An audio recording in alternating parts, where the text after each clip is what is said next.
What I do is inconsequential. Why I do what I do is I get to shorten people's journeys every day.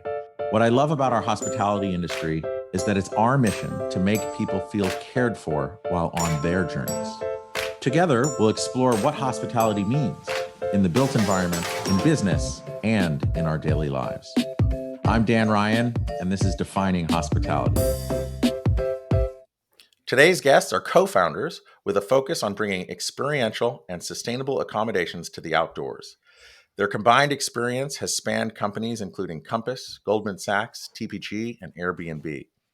They founded their new brand due to a lack of thoughtfully designed accommodations near the country's national parks.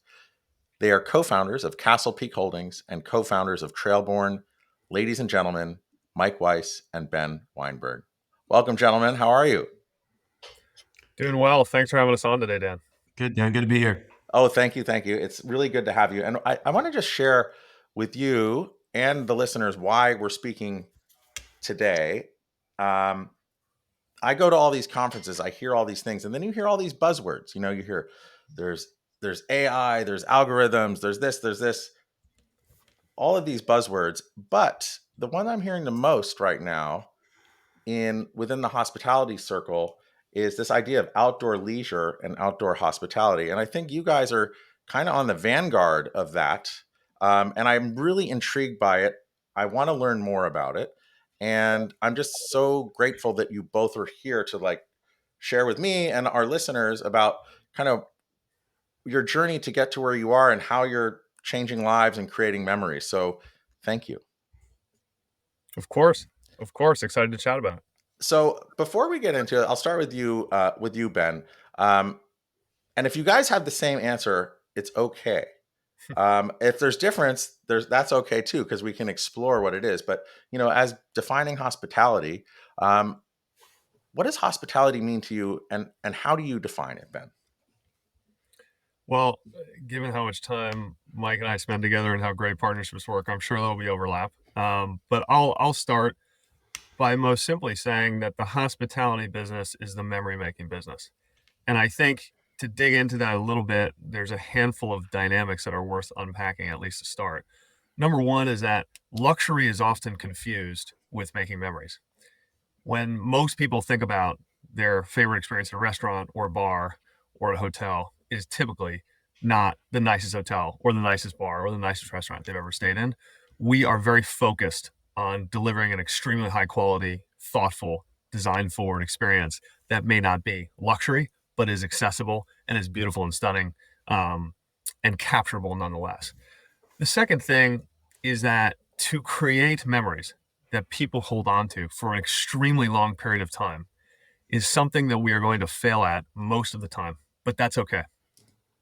We need to be taking a shot at that every time a guest walks into one of our hotels or one of our restaurants, but we also need to be self-aware. We need to be humble that that's not going to work most of the time. You cannot force it, and it has to be authentic and real, and it's different for every guest at different moments in time for different groups of people on different stays. I love that. I especially love that you're embracing failure, and failure is almost like a motivation. If you're in Major League Baseball, if you miss 7 out of 10 at bats, you're still going to the Hall of Fame, right? And that's really interesting, and it's almost like that's your nuclear reactor that's powering your drive. Would that be accurate to say? I think that's accurate to say. I think also, Dan, and you know this, self-awareness and humility is critical to winning in hospitality. And I think there's a self-awareness and humility that we find refreshing for ourselves to understand that we are doing the absolute best that we can to create something that is indelible, that is permanent, that people will carry for the rest of their lives. But we also don't want to make the claim that we don't feel is real or honest, that that's going to happen to every single guest that walks in our hotel. I love that. And I think that applies not just to the hospitality experience. It's entrepreneurism, it's family dynamics, it's just living. And I think that it's really exciting when you can find that purpose and passion, and it just aligns, and it just makes everything work that much better. So thank you. And I just wanted to go to Mike, okay, so Ben, your partner, you spend so much time together. Do you agree, disagree with his definition? Do you have anything you want to add to it. But like, how do you define, or what does hospitality mean to you?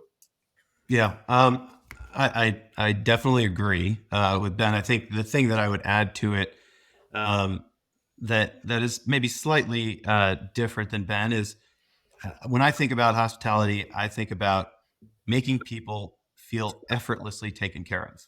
And I think that really comes down to understanding who the guest is, planning for that guest, and thinking through every detail for that guest before they arrive, so that when they get there, it feels like magic. It feels like, wow, they've really thought through everything. They've really taken care of everything for me. I didn't even know that I needed this, but they thought of it for me. And I think that magic is hospitality. Yeah. And when all of those, when you make the Venn diagram of all the things that you guys have just said or shared with us, um, it is magical and it is memorable. And I also love um, the idea that it's not necessarily luxury, right? In fact, I totally agree with you, and I would go a little bit further on the sometimes the best memories are not from that luxurious experience. I think sometimes my best memories of traveling with my family, not so much on business, but with my family, and they may disagree with you, is when everything goes sideways. Flights are canceled, storms are coming, like everything is there, and you're just forced to do something completely unexpected. And those are the memories that I know I'll remember and laugh about, hopefully, with them. Uh, if I, or hopefully when I live to be in my 90s. So, um, I want to go for a second into the vision that you guys are delivering. So you both have vast, varied past career journey experience. Um, we have a lot of budding entrepreneurs, other entrepreneurs, and just people who love hospitality and design here. Can you walk us through your origin story? Because most entrepreneurs start off as just one. Oh, I'm going to take a step out here and do it. How did you guys find each other as partners, and how did you test to make sure that this could work? A, and B, what kind of like check-ins do you do with each other to make sure that it's working on a daily, weekly, monthly, quarterly, annual basis? The origin story for the business starts with the origin story for our partnership. We've known each other socially for a long time. We both worked at Goldman Sachs, but not at the same time. We have a lot of mutual friends, a lot of mutual connections, and a lot of mutual interests. And that's really where it started. Was, are we the right partners for each other, hopefully for the rest of our careers? And that's where the partnership was born. We shared similar values, we shared similar ambitions, we shared similar passions for hospitality, for real estate, for the outdoors. um, and we started the business before we knew exactly what we were going to build. We knew exactly the type of business we wanted to build. We knew exactly the type of people that we wanted to bring on the team. We knew how we wanted to treat those people. We knew that we wanted to build something that would outlive both of us. We knew we wanted to try and build something that filled a real need in the world, that made the world a better place. But and we had a bunch of ideas that we wanted to go and explore, but we weren't set on the exact thing that we were going to build. And so it started with, partnership is the most important thing. We need to make sure that that is right, and then from there we can go and test these ideas and look for the right thing to go and build. And so pretty soon after that, we did have that light bulb moment, which was us traveling to a bunch of outdoor destinations. Like I said, we're both passionate about the outdoors. We both felt this belief that life should be an adventure, that life is just better when you're getting out of the daily grind, when you're getting out of the city, when you're getting out of your office, you're seeing new things, you're trying new things, you're experiencing new things. And that light bulb moment for us went off when we were in Estes Park, Colorado, which is where Rocky Mountain National Park is, and it's the third most visited national park in the country. There's millions of people that travel there every year, and we were sitting there paying over $300 a night to stay in a select service hotel, and we were sitting there, and that was the light bulb moment where we said, what is going on here? There's all these people coming to this market. There's not the hotel product that we and our wives and our kids and our friends would want to stay in.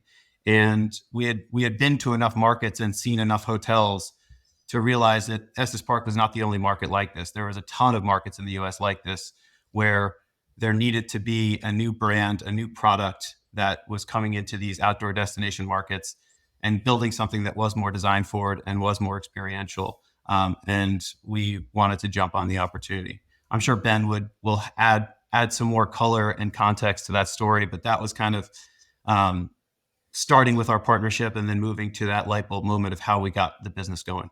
Yeah, Ben, why don't you kind of share your light bulb moment, or agree with that light bulb moment, and then also just talk about, like, partnerships are very difficult to do right, but when done right, I love how you guys said, I don't know if you said it here or just before we were talking, where you're taking a very long-term view on your business. You're looking 25 plus years. Um, and if partnerships are done correctly, they should last well beyond the 25 years. And it's completely accretive. And I love that it's not a zero sum thing. It's a 1 + 1 = 5, 10, 20, you name it. But yeah, walk us through that. Yeah, I'll touch on a couple of things. The first, I would say, I like to say to our investors, this is a 40-year project, and we've got 37 years to go. The reason why we anchor in such long-term outcomes, such long-term processes, such long-term vision is that it impacts every single thing you do, whether you realize it or not. So as it relates to very short-term oriented businesses versus very long-term oriented businesses, almost every decision is influenced by that and impacted by that. And our view has always been that if you can set yourself up for the long term, which is not an easy thing to do, but if you can set yourself up for the long term, you're going to end up making better judgment calls about people, about processes, about outcomes, about hotels, and whatever it may be. And so we've been very, very focused on kind of long-term outcomes from the beginning. And then I'll jump to what else you asked about, Dan, which is kind of this light bulb moment. Listen, as many of your guests know, and your listeners know, entrepreneurship is a dangerous game. It's a rewarding game. It's a special game. It's a unique game. It's a very powerful game, but it's a dangerous game. And so, while we certainly had a light bulb moment that Mike described, that light bulb moment was followed by an enormous amount of work to ensure that we were building something that mattered to guests, that was actually scalable. Scale is incredibly important to us, scaling thoughtfully and scaling carefully, but having the actual opportunity to scale is really important. And so after we had that light bulb moment in Estes Park, we kind of continued our work surrounding all of the markets that we could be in, and how big this business can grow.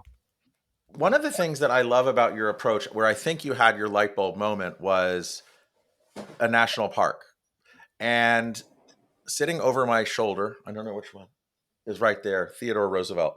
He's really, everyone has their goods and their bads, but I think on the whole, to me, he's a hero, because the work that he did in creating the national parks, and I think looking at the United States as a country of entrepreneurs and developers, and I'm so grateful eternally to him for protecting these lands, because I just imagine, like, just the neon signs and the poster, I don't know, the big billboards, and just huge hotels that could have erupted around our national parks. And the vision that he had is just incredible. So incredible, in fact, that when my son was born back in 2010, we were living on 20th Street in Manhattan. And also on 20th Street in Manhattan is Theodore Roosevelt's birthplace, right? Which is cool. It was just a couple blocks away. And we decided to name my son Theo after that. Ken Burns had the National Parks documentary that was happening right around then. And it's amazing. I mean, it's really incredible what he did to preserve that for all of us and generations to come. So I know you're not limited to these national parks, but really more broadly outdoor space. But what are how do you approach, from like a design perspective, when you're around these beautiful places, to kind of just tie into the environment that you're around? It's a good question, Dan. So authenticity and designing for the location is one of the critical pieces of creating the right brand here. If we came in and dropped the same box in every one of these locations, it just wouldn't be the type of experience that these guests are looking for. And so in all of our markets, we've partnered with a different design team that we're working with to design all these properties. And we are starting from square one. We come up with a concept, and we come up with a design approach that is for the guest that is traveling to this location, that celebrates everything that is special about that location and is creating the type of experience for that location that the guest wants and needs. And so we certainly have our pillars, our design pillars, our programming pillars that we run through every one of our properties. But from a design standpoint, we want to make sure that when you walk into our lobby in the Rocky Mountains, it feels like a modern mountain lodge that belongs in Colorado. When you walk into our lobby in Wrightsville Beach, it feels like it is a casual, fun beach vibe, not like a mountain vibe, right? And so we're very focused on designing for the location, both in terms of materiality and form and function. Okay, cool. And then um, I guess to Ben, just picking up on the pillars that Mike just threw down, when you approach a new project, how do you define those pillars? And are you doing that before you bring on the design firm? Are you doing like, what's your process in like identifying the space, and then how do you create the pillars, and what trickles down from the pillars? Yeah. So even stepping back from the pillars, I'll kind of start when we just are getting to know a place and just getting to know a market. We are somewhat obviously constantly on the road and exploring new places. Some places work, some places don't, and we can talk about why that is. But getting to know a place, getting to know the community, getting to know the look and feel of that place, and forming our own view as to what is missing there, as to what fits there, and what would really resonate with a customer that's going there today. And in some cases, a customer that's not yet going there is a lengthy process that unfortunately cannot be rushed. In some cases, it takes a year. In some cases, it takes longer. In some cases, it might take a little bit less.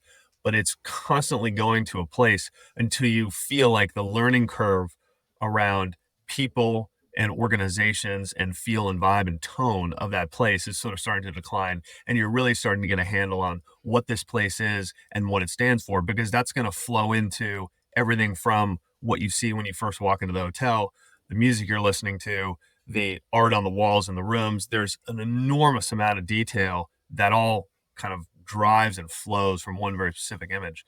I'm sure Mike will have a bit to add to that as well.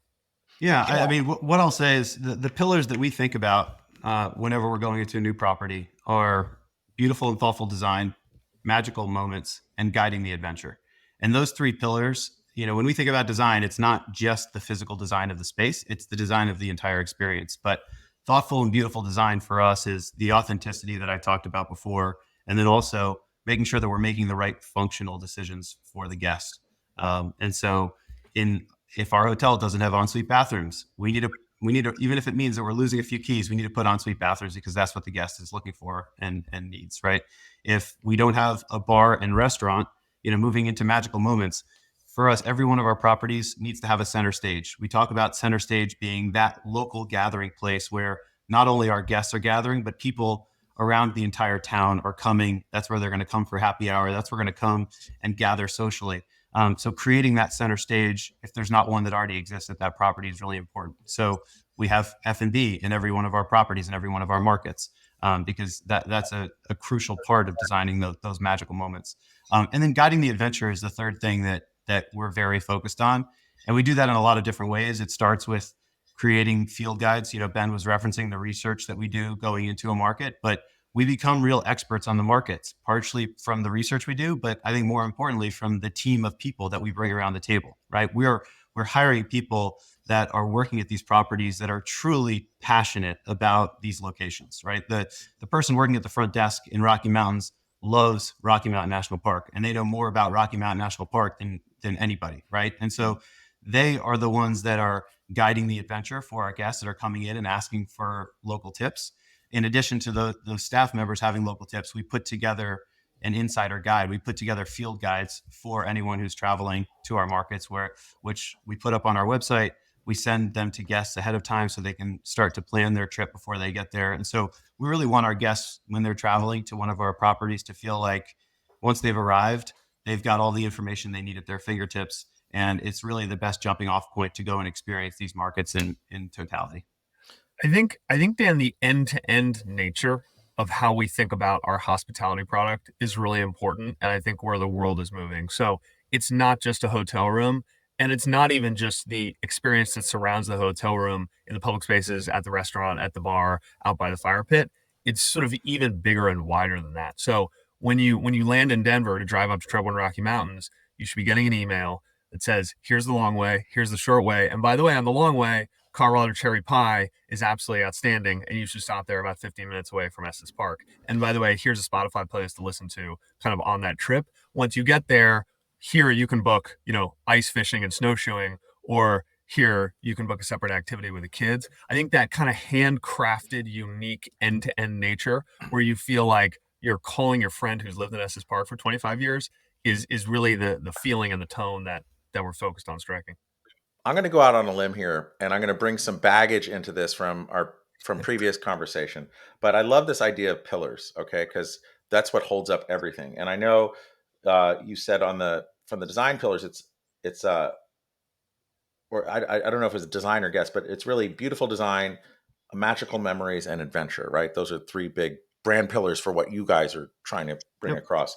I know we've been talking about the guests a lot, which I appreciate because like it's their experience. But you just brought up, Ben, the employees and the type of people on your team that you attract. And to me, so I think that there's like this, for what you're doing, there's a guest pillar, there's a employee or teammate pillar, right? The people you attract. And then you mentioned earlier your investor pillar, right?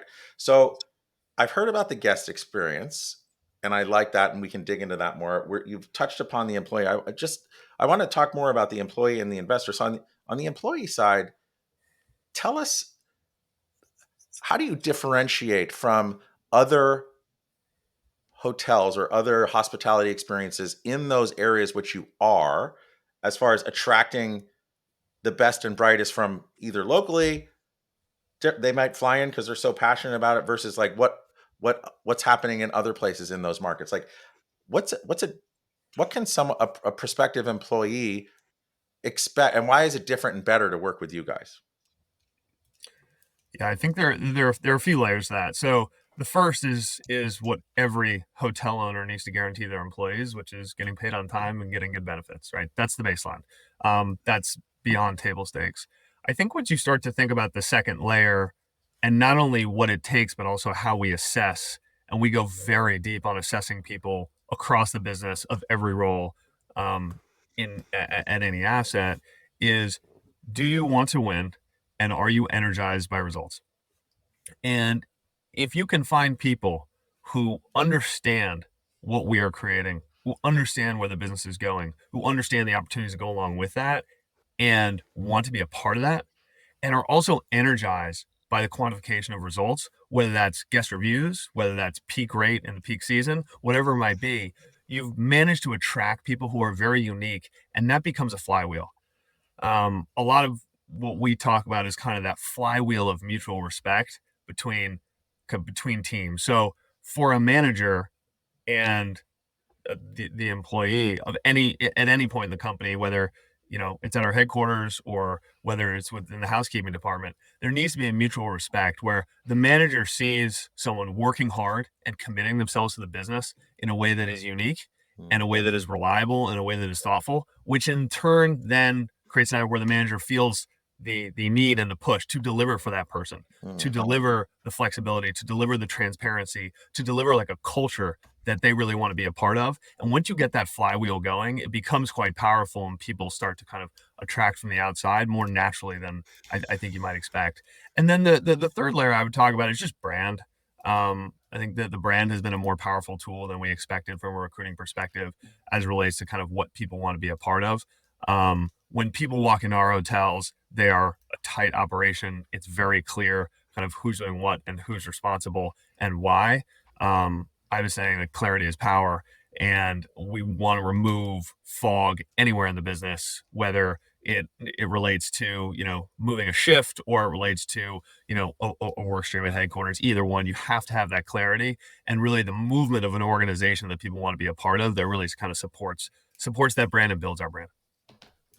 I want to go back to something there, but before we do that, Mike, um, your partner Ben has just shared these really awesome ideas, from flywheels to winning and benefits and, removing the fog. Is there anything that, you'd like to elaborate on or add some color to?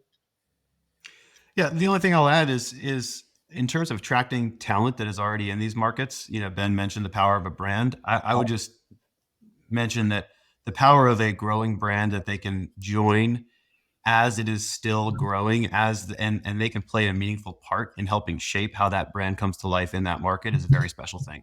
And people are getting really excited about being a part of the team that is helping shape that and helping build that. So it's being a part of a brand, but being a part of helping shape a brand in the early days. And then in terms of attracting talent from outside the market, these are really special places. Trying to convince people to go and work and live on the beach in Wrightsville Beach, or on the coast in Mendocino, or at the foot of Rocky Mountain National Park. There's a lot of people that love those places, and it's not easy to convince someone to pick up and move and take their family with them in many cases. But if you're going to convince them, it's going to be to go to a special market like this to help build an opportunity like this. On the people side, I love the idea of removing the fog. So as you're from the assets that you have and where you're growing, pull back on that a little bit, because I assume, like, I haven't been to Estes in a while, but it's, from what I remember, it's, you're out there, right? And that must be difficult, from staffing, getting there, shift changes. How do you actually remove the fog and create more transparency around your team, from you know accountability, shift changes, all that? Is it like a technology, or is it just communication, or walk me through that? I love, because everyone does better when things are clear, from a North Star where they're going to, okay, we have a surprise. How do we handle it? Yeah, I think it's probably three things.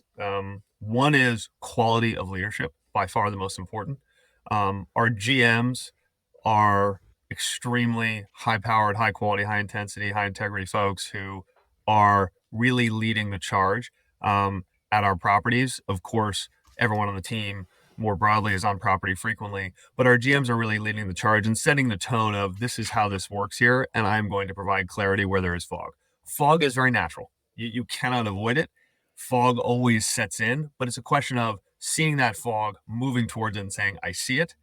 I'm going to unpack this. I'm going to attack it, and I'm going to fix this.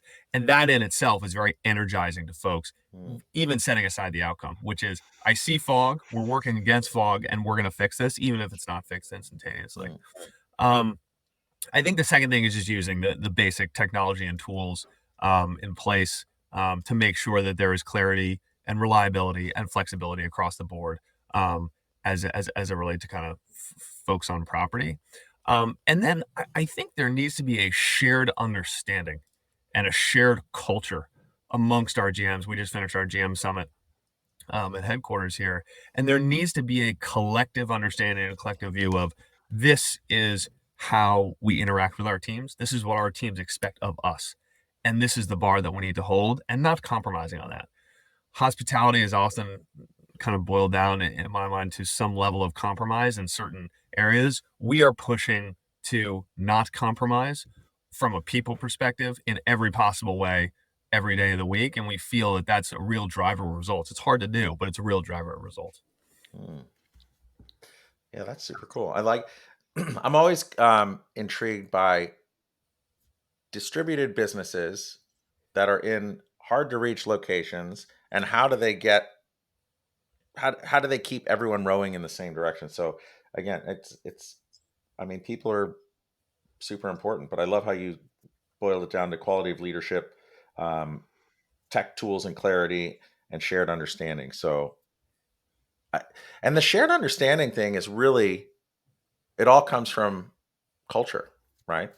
Yeah. So as entrepreneurs creating and building and growing this brand, oftentimes you're so focused on putting the deck together, getting investors, getting it open, and getting it running.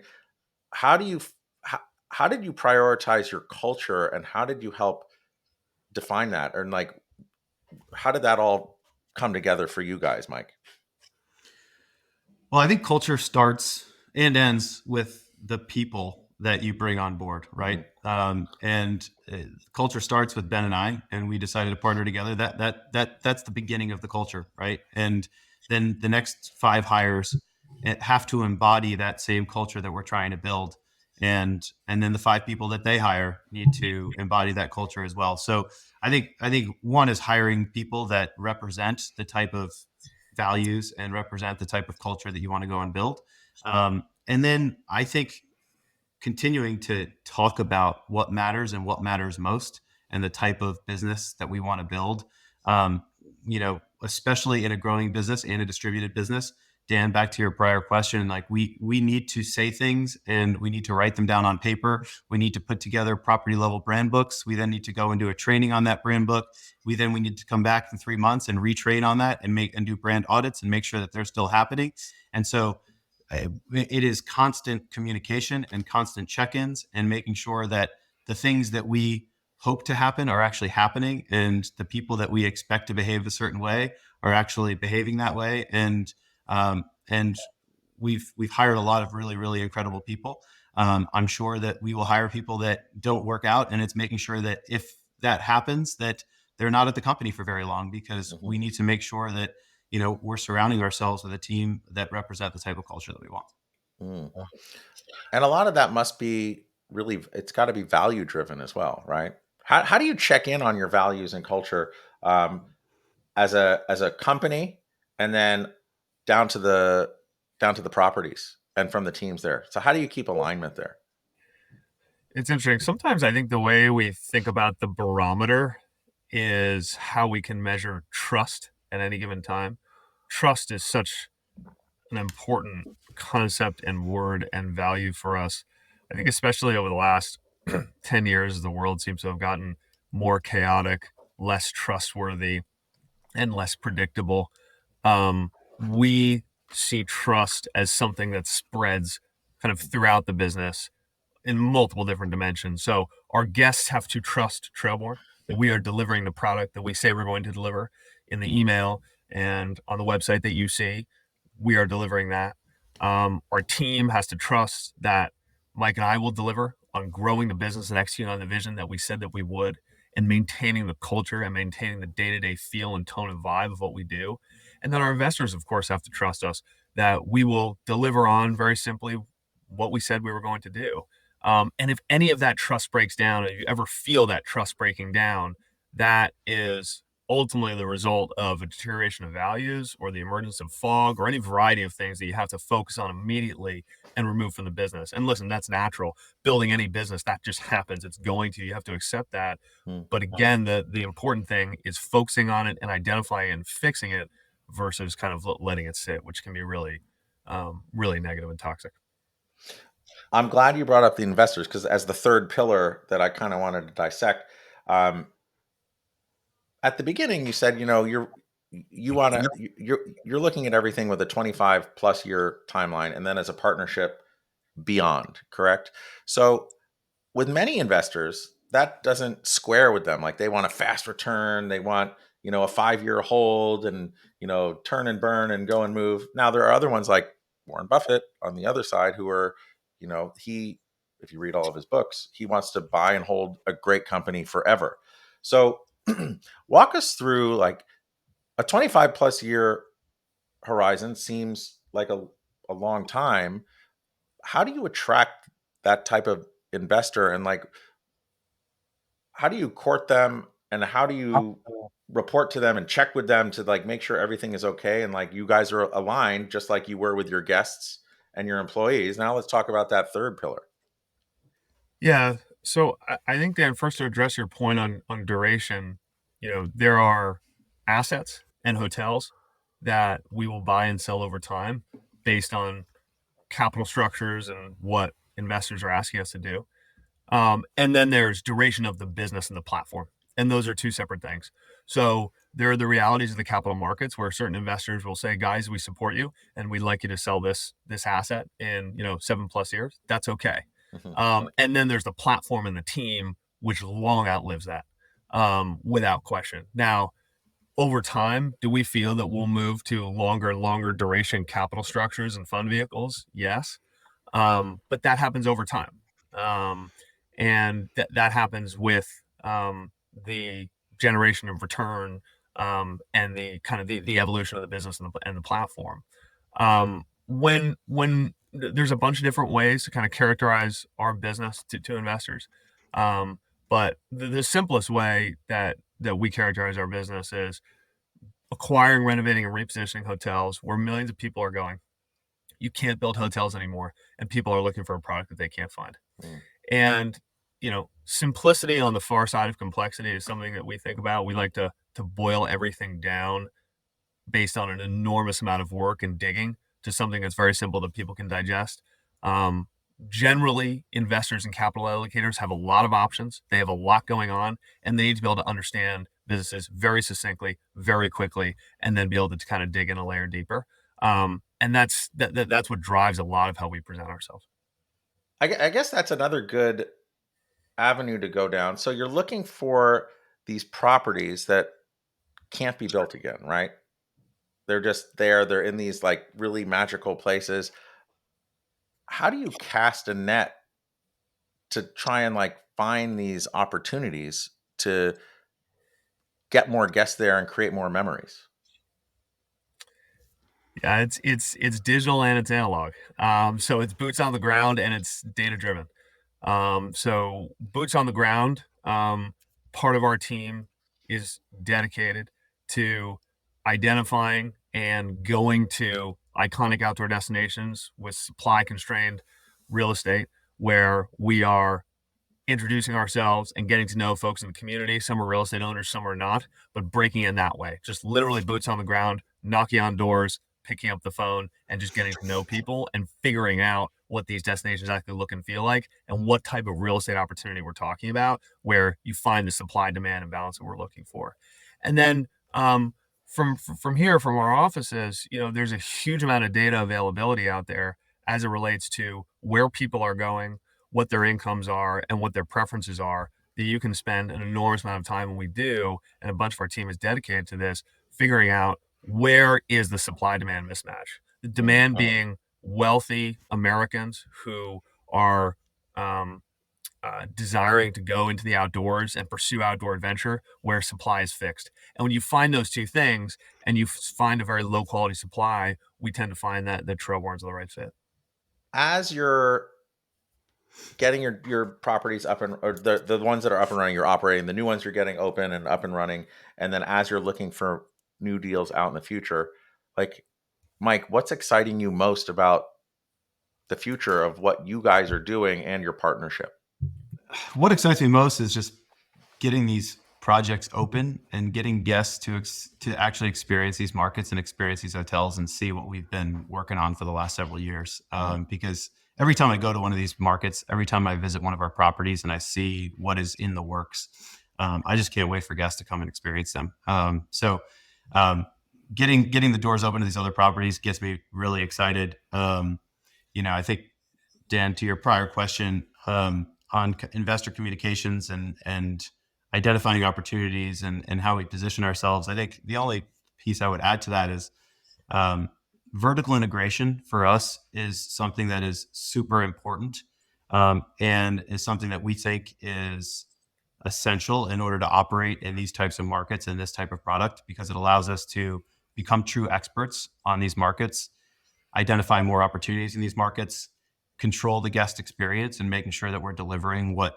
the type of experience that guests come to expect, and holding ourselves accountable. There's no third party that is making excuses or to point fingers at.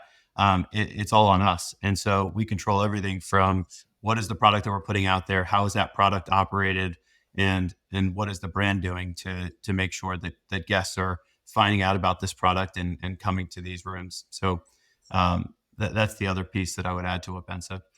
And just for the listeners, just on the vertical integration part, that's in the sense that you're owning the assets and you're managing them. Yep, we're owning, we're managing, and we're developing the brand. I think it's really awesome that you're vertically integrated. Many other companies in hospitality who start off acquiring and repositioning hotels, they don't um, they don't necessarily operate them. They bring in third party managers. Um, for whatever reason. What was your thought process on taking that on out of the gate as well? We have worked with, as you can imagine, in our kind of prior lives, prior to Castle Peak and Trailborn, third-party managers. It in some ways it is a tough business to wrap your mind around. And the reason for that is, as you know, Dan, hotels are an incredibly operationally intensive business, and it is a very high cost of failure business, and it is very meticulous, detail-oriented, execution-oriented business that needs to be done right. Our view is that if we were going to put our careers on the line, if we were going to ask investors for large amounts of capital, and if we were going to promise and look people in the eye, both our team and our guests, and promise a specific type of experience, it was going to be very difficult to do that without operating these assets ourselves. Now, most people don't do it because it's very expensive and very complicated to build companies from scratch. That's true. But we decided to do it because we saw that on the other side of that, we could unlock enormous amounts of value and differentiate ourselves, and really just deliver results, based on that team that we have here in house. And are you using your management company at all, or do you have any plans to leverage that to other outside owned assets, or are you trying to just keep it aligned under like vertically integrated only for yours? Not today. Not today. We don't anticipate doing that anytime in the near future. We are an owner operator. That is very much in our DNA. That is very much who we are. And we have no desire to lose focus on our assets and start spending time on others. Mm. And Mike, if there's a listener out there that said, "Oh, um, I love the outdoors. Normally, I would go camping. Um, I want to come. I want to try like a nice hotel, like a brick and mortar hotel in one of these magical places," and they're kind of on the fence. Like, what would you say to them? How do you get them to give you a shot? Well, if you're someone who is looking for something that is not camping or glamping, you want four walls, you want a warm shower, you want a comfortable bed, you want some fun experiences on site, and you want to have access to great experiences offsite. Like this is the jumping off point. This is the place where if you're coming to a Trailborn, you know it's going to be a great market. You know there's going to be a lot of fun stuff to do. You know it's going to be in a great location within that market, and you're going to have everything there that you need. And if you have kids, we have stuff for kids. If you're traveling with friends or by yourself, there's going to be stuff for you to do as well. So um, that's that would be the pitch. I think tying this to your prior question, in today we are going into markets where there's already millions of people traveling. There's already guests that are going to these markets and saying, "What is the best hotel product in this market today?" And we firmly believe that once Trailborn exists, like we are going to be the no-brainer option in these markets. I think if we do our job long term, what gets us really excited is, 10 years down the road, we will be introducing people into markets that they may not have otherwise thought to travel to. Hmm. So someone who's traveling to Wrightsville Beach and has been going there for 10 years may get, introduced to our brand today, but 10 years from now, they might say, "Hey, I really enjoyed my stay at Trailborn Rocky Mountains and I want to go for another outdoor adventure trip with my family. Where should I go next? Let me go to the Trailborn website and see where they've opened up some new Trailborns." And so that's where we're headed. We got a lot of work to do to get there, but that vision is pretty exciting. Before COVID, I was at an independent lodging congress, confab or a get together. I don't remember. I think it was in New York at the William Vale, maybe. And there was this idea of like getting financing for hotels, for independent hotels, and it was someone from one of the big hotel lenders. I don't know. It might have been someone. It could have been Deutsche Bank, maybe. And I remember. I forget his name, but he. And if it wasn't, I forgive me. But I remember him saying something that flag is not important for debt anymore. If you have a good vision, an operating business, and a track record, we can make it happen. It wasn't like a box you had to check as much anymore. But now, having just gone to Alice, American Lodging Investment Summit in January, it seemed to be like, oh, flags are important again, or maybe they always were important. How are you finding that out there? I know debt markets are really tough right now, but like, how are you finding that as your own vertically integrated company? Yeah, I think that from a lender perspective, similar to equity investors, lenders have many deals coming across their desks every single day, and they don't have time, neither would any of the three of us, to dig into every single one. Mhm. And so oftentimes independent assets appear to be more complicated and more risky than a flagged asset when they are not. And the reason for that is that a lot of these independent assets are in really attractive locations where the real estate is actually much higher quality than some of the flagged assets. Now, Right.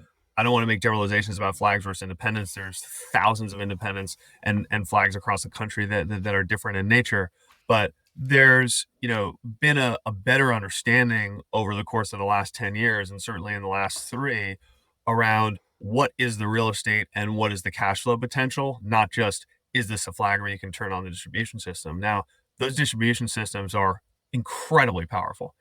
There's no question about that. But the brand that sits next to them are very different and don't feel anything like what most independent hotels are offering, or what Trailborn's offering. Mike, from your perspective, having worked at Goldman Sachs and been, being a finance guy, um, now a hospitality guy, and I like how they both overlay. I'm always intrigued by returns in the sense that, okay, if you buy an index fund, it's 100% liquid. Over time, you get an 8% return. You get a multifamily, you're at like a 15 or 16% return. Hospitality is usually north of that, and I guess it's like correlated to risk. Um, how do you find hospitality returns in general as like a benchmark or a spectrum? And then for the projects that you're doing with the longer timeline, like where do they sit in that spectrum? Yeah, well, I'll tell you kind of how we think about our underwritings, and Ben can chime in here as well. But everything that we focused on is on unlevered yields. That is, we, especially in an environment like today, we always come back to what is the unlevered yield that we are building to, Mm, and everything outside of that is sort of noise. We look at other metrics as benchmarks and as indicators, but if you're not generating a double digit unlevered yield, it's not an interesting deal to us, regardless of what the dollar per key is, regardless of what the levered ROI is. Like we're not focused on anything but unlevered yields. mm, And I'll let Ben jump in as well. Yeah, Dan, I think, for us, as we think about kind of real estate value investing being in our DNA and kind of being very much how we focus and approach this strategy, stabilized unlevered yield of cost is the metric to us that tells us with the most clarity and the most simplicity, are we creating value? Are we transforming assets?